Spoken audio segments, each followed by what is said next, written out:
வணக்கம். இது நம்ம கிச்சனில் இன்றைக்கி என்ன பண்ண போகிறோம் அப்படின்னாக்க, எல்லா குழந்தைங்களும் விரும்பி சாப்பிட்ற மினி கொழுக்கட்டை அரைச்சி பண்ண போயிடும். அரிசி ஊற வச்சு அரைச்சி பண்ண போயிடும். அதுக்கு முன்னாடி நான் என்ன பண்ணுறேன், எலுப்பச்சட்டியை சுட வச்சுருக்கேன். அதில் நல்ல எண்ணெய் விட்டுருக்கேன். நல்ல எண்ணெயில் பண்ணால் நல்லாயிருக்கும். கடுகு ஒரு டீஸ்பூன் நான் எடுத்துகிற அளவுக்கு நான் ஒரே ஒரு டம்ளர், சின்ன டம்ளரில் ஒரு டம்ளர் தான் எடுத்துட்டுருக்கேன். அதுக்கு தான் இந்த அளவு சொல்கிறேன். துணிப்பர் கடுகு ஒரு டீஸ்பூன் அளவுக்கு போட்டுருக்கேன். கடுகு வெடிக்க. இப்போ இதுக்கு என்னென்ன தேவை அப்படின்னா, நான் நல்லெண்ணெய் கடுகு சொல்லிட்டேன். அரிசி சாப்பாட்டு பச்சரிசி, நல்ல அரிசி, மாவு பச்சரிசிலாம் வேண்டாம். இதில் பண்ணுங்கோ நல்லா இருக்கும். ஒரே ஒரு டம்ளர், சின்ன டம்ளரில் ஒரு டம்ளர் தலை தட்டி ஒரு 5-6 மணி நேரம் ஊற வச்சு இந்தமாரி ஜலத்தை வடிகட்டிட்டு இதில் வச்சுருக்கேன். அரைக்கும்போது கொஞ்சம் லிக்யூடாக எப்படி அரைக்கணுங்கிறதையும் காட்டுறேன். இதுக்கு சிம்பிள் இன்க்ரீடியன்ஸ் தான், ஆனால் டேஸ்ட்டு நல்லா இருக்கும். குழந்தைங்க விரும்பி சாப்பிடாதான் மெயின்.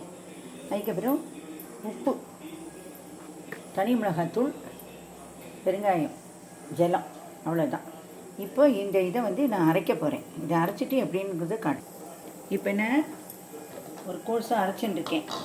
அதுக்குள்ளே இதுலேயே எல்லாத்தையும் போட்டு அரைச்சிட்டோம்னா ஈவனாக வந்துடும். இப்போ பெருங்காயம், ஜலம் பொட்டு தான், நிறைய எல்லாம் தேவைப்படாது. ஏன்னா நம்ம சின்ன டம்ளரில் எடுத்துகிட்டு இருக்கோம். நீங்கள் எதில் வேணாலும் எடுத்துக்கோங்க, இதான் அளவு. உப்பு, இந்த இதுக்கு தேவையான உப்பு. அப்புறம் என்ன, ஒரு டீஸ்பூன் அளவுக்கு தனி மிளகாய்த்தூள். இது எல்லாத்தையும் போட்டு நல்லா நைஸாக கோர்ஸாக அரைக்கணும். அரைச்சிட்டு காட்டுறேன். இப்போ நான் அரைச்சி எடுத்துன்னு வந்துட்டேன். இந்த பெருங்கோ இதை அரைச்சி எடுத்துன்னு வந்துட்டேன். என்ன மெஷர்மெண்ட்டு ஜெல்லாம் தேவைப்படுன்னா 2லேருந்து 2.5 பங்கு. நீங்கள் ஒரு டம்ளரோ, பாத்திரமோ, ஆழாக்கோ, கப்போ எதில் எடுக்கிறீங்களோ, ஒரு டம்ளர் அரிசி எடுத்துனா அதுக்கு 2.5 பங்கு ஜலம் ஊற வைக்கிறதுக்கு. அந்த ஜலத்தை வடிகட்டி கரைக்க எல்லாத்துக்கும் மொத்தமாக சேர்ந்து 2 to 2.5 பங்கு ஜலம் நம்மளுடைய அரிசியுடைய குவாலிட்டி தரத்துக்கு தகுந்த மாரி தேவைப்படும். இப்போ அடுத்து என்ன பண்ணலாங்கிறத பார்க்கலாம். எனக்கு கடுகு வடிச்சு கொடுத்து நடுப்பு ஆஃப் பண்ணிட்டேன். இப்போ ஆன் பண்ணிட்டு இருக்கேன். இதில் நான் ஜலத்தை விட்டு நல்லா கரைச்சிக்கிறேன்.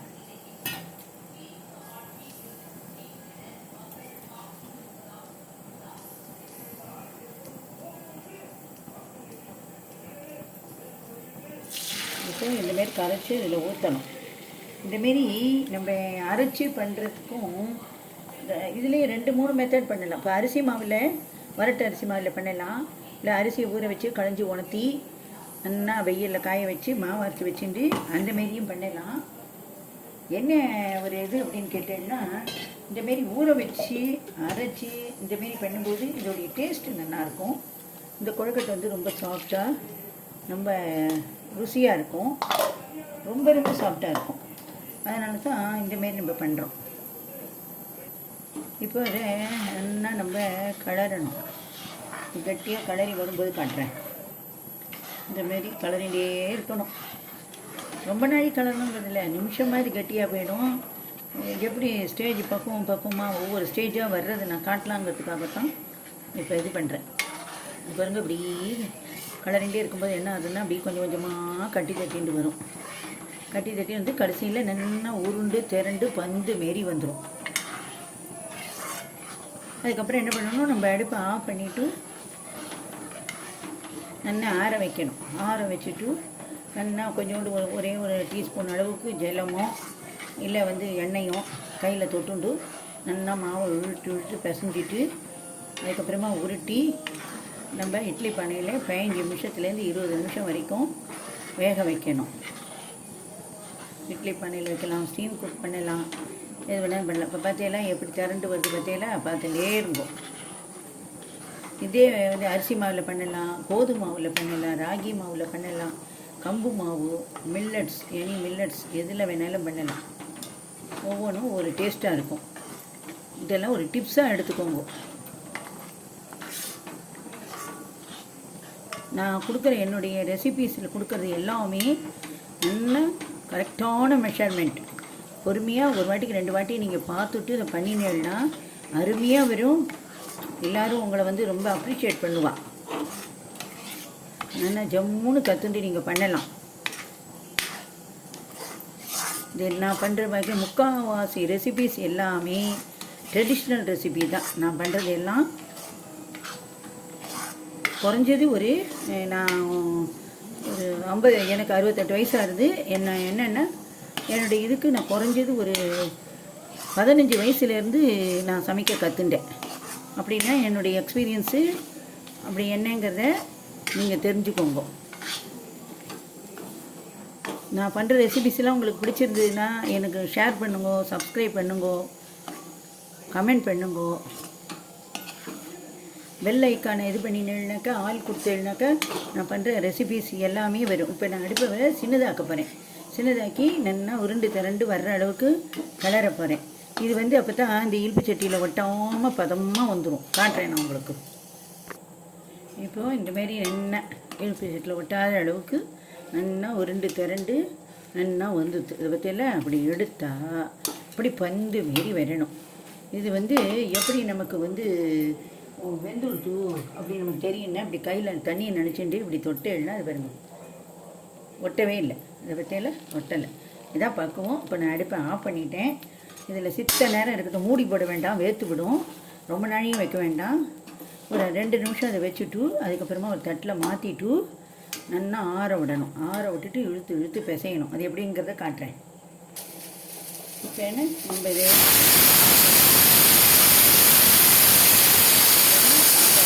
ஆற போடணும்.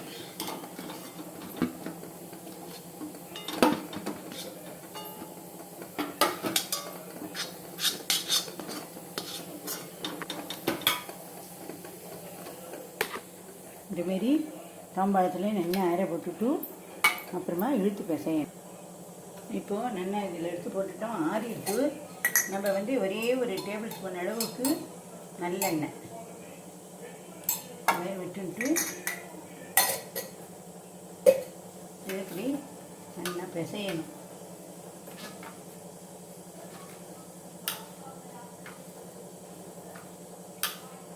அவ்வளோதான். இதை கொஞ்சம் கொஞ்சமாக எடுத்து இப்படி நீள உருண்டியாக இப்படி உருட்டிக்கணும்.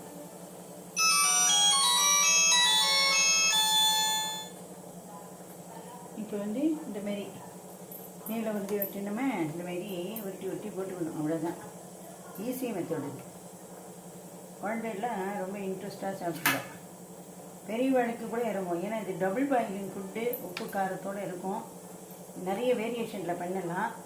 நான் இப்போ குழந்தைகளுக்கு பண்ணுறதுனால அப்படியே இதை ஸ்டீம் குக் பண்ணிவிட்டு, அதாவது இட்லி பாத்திரத்தில் வச்சோ இல்லை வேறு ஸ்டீம் குக்கோ பண்ணி கொடுத்துருவேன். இதே கொஞ்சம் பெரிய வாழைக்கு பண்ணணும் அப்படின்னா ஸ்டீம் குக் பண்ணி நல்லா ஆற விட்டுட்டு அதுக்கப்புறம் இப்போ சட்டியில் கடுகு இந்த வேறு கடுகை தாளிச்சுண்டு இதை போட்டுண்டு இதை கிளறும் போதே நம்ம காரப்பொடி கொஞ்சமாக போட்டுட்டு அதுக்கப்புறமா இந்த கடுகு போட்டுண்டு இந்தமாரி உருட்டி வச்சுருக்கோம் இல்லையா, ஸ்டீம் குக் பண்ணி இதை போட்டு இதில் கொஞ்சோண்டு பருப்பு பொடியை போட்டு கிளறலாம். அதுக்கப்புறம் இட்லி மிளகாய் பொடி போட்டு கிளறலாம், எள்ளு பொடி போட்டு கிளறலாம். அதுக்கப்புறம் இது போட்டு கருவேப்பிலை பொடி, தனியா பொடி, கொத்தமல்லி பொடி, தேங்காய் பொடி, என்ன பொடிகள் இருக்கோ அதேமாரி அந்த பொடிகளை அந்த பொடிகளை போட்டு நல்லா ஒரு பரட்டி கிளறிட்டு அப்புறமா சுட எல்லாருக்கும் கொடுக்கலாம். பெரியவாள்லாம் அந்தமாரி சாப்பிட்லாம். அப்புறம் இதுலேயே என்ன பண்ணலாம் அப்படின்னா இந்தமாரி காரம் போட்டு கலராமல் வெறும் உப்பு அவ்வளோதான், உப்போடு நிறுத்திட்டு பண்ணிவிட்டு இந்தமாரி போட்டு கிளறிட்டு அதில் நல்லா தேங்காய் துருவலை போட்டு நம்ம கடுகு தாளிச்சுண்டு இந்த ஸ்டீம் குக் பண்ண கொழக்கட்டையை போட்டு அதுக்கு ஒரு துருவின தேங்காயை அதில் போட்டு என்ன பொடி போடணுமோ அந்தமாரி பொடி போட்டு அந்தமாரியும் பண்ணி கொடுக்கலாம். டிஃப்ரெண்ட் ஆஃப் மெத்தடில் பண்ணி கொடுக்கலாம். குழந்தையெல்லாம் விரும்பி சாப்பிடுவா.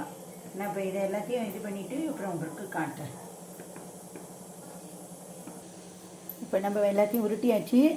நீல் ஷேப்பில் அம்மிக்குழி மாரி இந்தமாரிலாம் குழந்தைங்க டிஃப்ரெண்ட் டைப் ஆஃப் ஷேப்பில் பண்ணி கொடுத்தா சமைத்தா சாப்பிடும். அதனால தான் நான் பண்ணியிருக்கேன். பெரியவாளுக்குன்னு இப்படிலாம் பண்ணணுங்கிறதுல உருட்டி வச்சாலே போதும். இதை நம்ம எப்படி ஸ்டீம் நம்ம இப்போ நான் அடுப்பு ஆன் பண்ணி தண்ணி ஜாதம் கொதிக்கிறது. நான் இட்லி தட்டது மாரி மேலே வச்சுட்டு அது மேலே இப்போ இதை தூக்கி வச்சு நான் ஒரு 20 நிமிஷம் வேக விட போகிறேன். வெந்த உடனே பார்க்கலாம்.